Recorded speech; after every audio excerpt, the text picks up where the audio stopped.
Salut à toi, bienvenue dans ce nouveau podcast de la chaîne Mentalops, la chaîne destinée aux candidats aux tests de sélection d'unités renommées de la police, de la gendarmerie ou même de l'armée, mais également d'unités moins connues du grand public, mais dont les tests sont relativement exigeants. Aujourd'hui, je vais te parler d'un thème, c'est du stress pré-compétition, du stress pré-test, on va appeler ça comme ça aujourd'hui. C'est en gros le stress qui va arriver quelques jours, voire quelques semaines avant les tests, et qui va arriver même le jour J. Ok. Pourquoi je te parle de ça? Eh ben, c'est parce que il y a quelques temps, j'ai parlé avec un candidat qui s'est présenté au test de sélection d'une unité mondialement connue, une unité française qui est renommée dans le monde entier.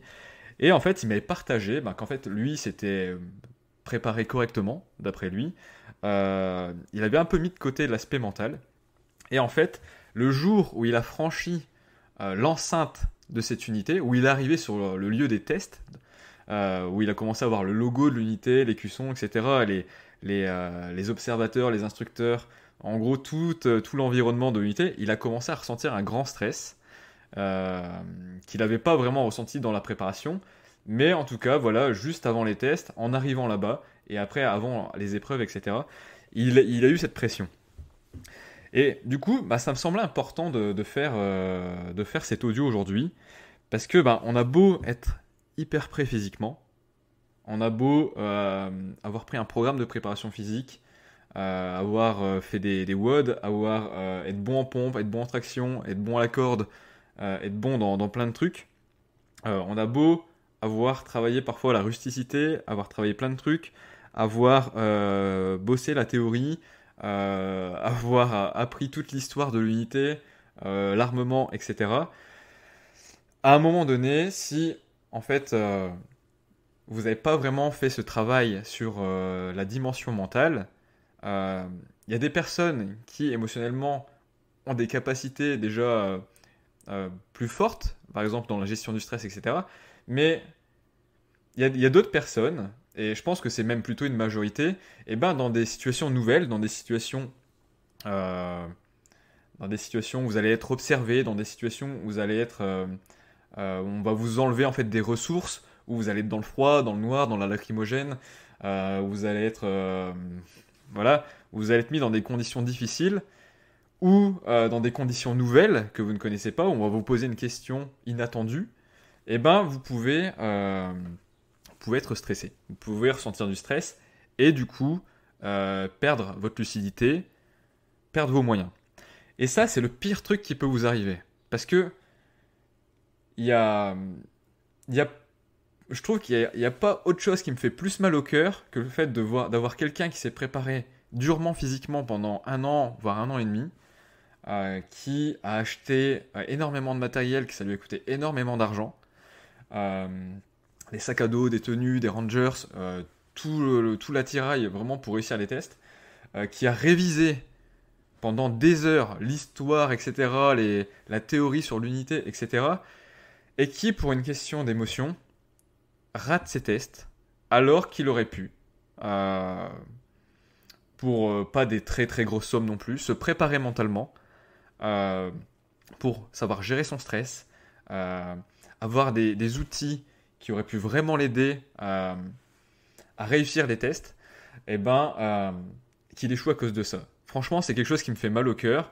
Et il y a aujourd'hui un truc qui encourage les personnes à vraiment se préparer à fond physiquement, mais à délaisser leur tête.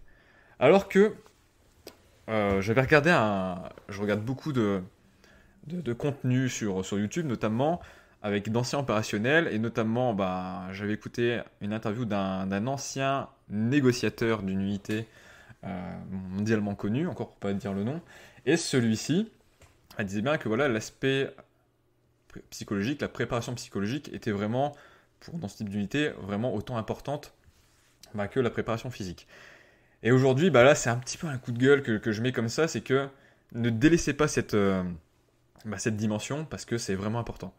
Euh, J'en fais pas, je prêche pas pour ma paroisse, mais c'est quand vous voulez atteindre l'élite, il y a diverses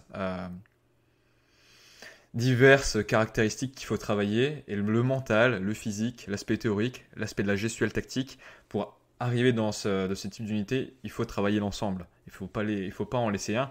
C'est comme si vous vous présentez, même si vous avez travaillé l'aspect mental, l'aspect physique, si vous apprenez rien sur la théorie de l'unité, sur son histoire, sur ses faits d'armes, sur les créateurs, les personnes qui ont fait des choses dans ces unités, eh ben c'est pas la peine de vous présenter parce qu'il va y avoir des questionnaires, il va y avoir des parcours de stress, il va y avoir des marches nocturnes, il va y avoir des mises en situation, il va y avoir des tests physiques. Donc il faut être complet.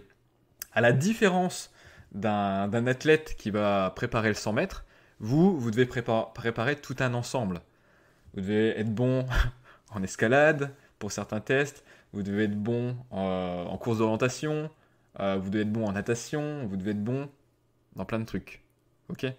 Donc je sais qu'on ne peut pas tout vous demander non plus, que vous, en tant que candidat, vous essayez aussi de prioriser vous avez un budget financier, un budget temps, un budget d'énergie, un budget au niveau de vos pensées, mais c'est important de quand même se préparer dans tout. Le truc que je pourrais vous dire par rapport au stress de pré-compétition, c'est de trouver votre équilibre dans cette préparation, mais de ne rien négliger, de prendre le temps de bien vous préparer.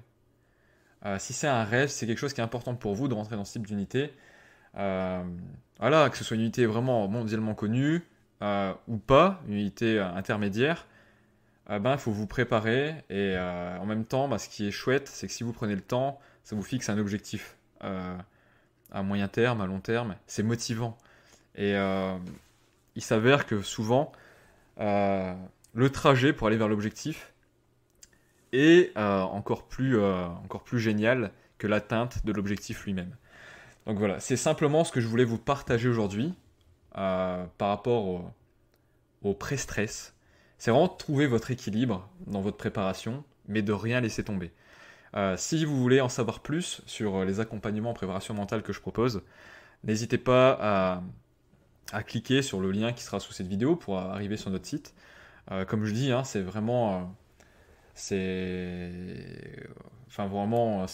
pour une somme qui est raisonnable, l'accompagnement en préparation mentale. Après, il faut faire des choix. C'est sûr que vous pouvez pas mettre ce même budget peut-être dans tous les aspects que vous allez devoir travailler, mais sur l'aspect théorique, honnêtement, il n'y a pas de budget à mettre. C'est des recherches à faire, c'est des contacts à prendre avec des personnes qui sont dans ces unités, c'est de la recherche.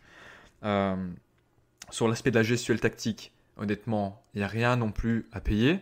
C'est à vous, vous avez déjà tous les mementos, les trucs à travailler. Sur l'aspect de la préparation physique, éventuellement, là, il y a peut-être des programmations que vous pouvez avoir, des accompagnements. Il y a des très bons préparateurs physiques qui sont connus dans le domaine opérationnel, voilà, pour la prépa opérationnelle.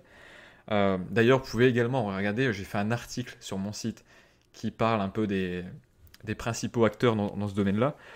Et pour la préparation mentale, pour la tête, peut-être le plus important, c'est votre tête, c'est ça qui vous fait carburer, qui booste aussi votre corps et qui vous fait garder votre motivation.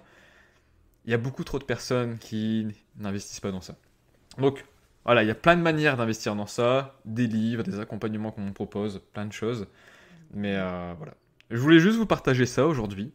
Et je vous souhaite une excellente journée. Et n'hésitez pas à laisser des commentaires, à partager des sujets sur lesquels vous voulez qu'on échange comme ça dans ce podcast.